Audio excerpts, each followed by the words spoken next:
Hello दोस्तों। आज हम चंद्रयान 3 और लूना 25 के बारे में बात करने वाले हैं। चंद्रयान 3 चांद के सतह के एकदम नजदीक पहुंच चुका है। चंद्रयान 3 मिशन का लैंडर मॉड्यूल चांद की सतह से महज 25 किलोमीटर की दूरी पर चांद के चक्कर लगा रहा है। इसरो ने ट्वीट कर बताया कि चंद्रयान 3 का दूसरा और अंतिम डीबूस्टिंग मनूवर सफलतापूर्वक हो चुका है और अब 23 अगस्त का इंतजार है, जब चांद की सतह पर सॉफ्ट लैंडिंग के साथ ही भारत इतिहास रच देगा और ऐसा करने वाला दुनिया का चौथा देश बन जाएगा। बता दें कि चंद्रयान 3 मिशन का बजट करीब 615 करोड़ रुपए का है। इसरो चेयरमैन ने बताया कि चंद्रयान के लैंडर मॉड्यूल को चांद पर लैंड कराने में सबसे बड़ी चुनौती उसे लैंडिंग से पहले मोड़ना है।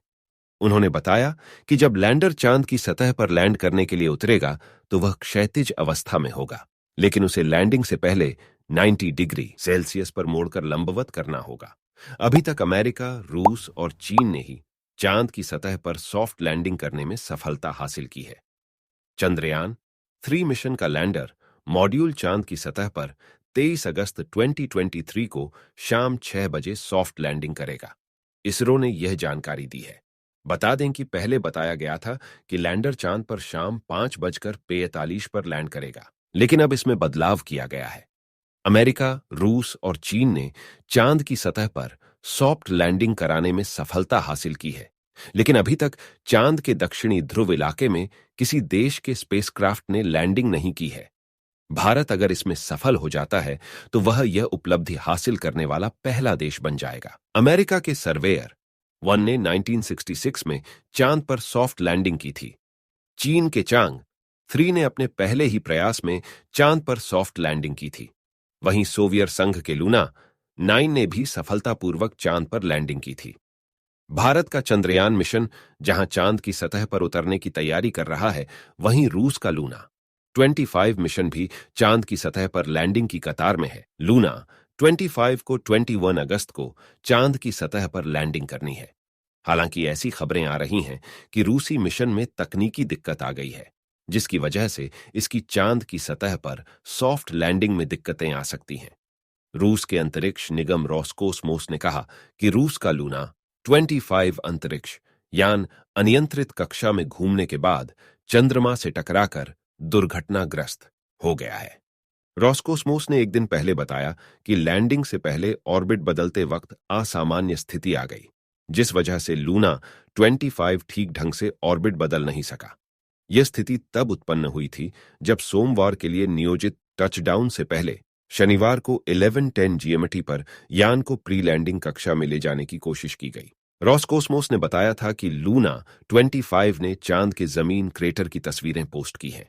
यह चंद्रमा के दक्षिणी गोलार्ध का तीसरा सबसे गहरा गर्त है, जिसका व्यास 190 किलोमीटर और गहराई 8 किलोमीटर है। एजेंसी का कहना है कि लूना 25 से अब तक प्राप्त डाटा से चांद की मिट्टी में रासायनिक तत्वों के बारे में जानकारी मिली है। उम्मीद जताई जा रही थी कि लूना 25, 21 या 22 अगस्त को चांद की सतह पर पहुंच जाएगा। वहीं चंद्रयान 3 भारत ने 14 जुलाई को लॉन्च किया था, जो 23 अगस्त को चांद पर लैंड करेगा। लूना 25 और चंद्रयान 3 के चांद पर उतरने का समय करीब करीब एक ही होने वाला था। लूना कुछ घंटे पहले चांद की सतह पर लैंड करता। रूस इससे पहले 1976 में चांद पर लूना 24 उतार चुका है। विश्व में अब तक जितने भी चांद मिशन हुए हैं, वे चांद के इक्वेटर पर पहुंचे हैं। चांद पर एक दिन पृथ्वी के 14 दिनों के बराबर होता है। अभी चांद पर रात है और 23 अगस्त को सूरज निकलेगा। यही वजह है कि दिन की रोशनी में ही लैंडर चांद की सतह पर उतरने की कोशिश करेगा, ताकि रोवर बेहतर तरीके से वहां रिसर्च कर सके और बेहतर तस्वीरें भेज सके। साथ ही चांद पर रासायनिक विश्लेषण भी करेगा। यही वजह है कि चंद्रयान 3 मिशन 14 दिनों तक चांद की सतह पर रिसर्च करेगा। 23 अगस्त को चांद की सतह पर लैंडिंग के साथ ही लैंडर विक्रम अपना काम शुरू कर देगा। लैंडर मॉड्यूल के लैंडिंग से पहले इसकी आंतरिक जांच की जाएगी। इसके बाद जैसे ही 23 अगस्त को चांद पर सूरज निकलेगा, वैसे ही चांद की सतह पर लैंडिंग की प्रक्रिया शुरू हो जाएगी।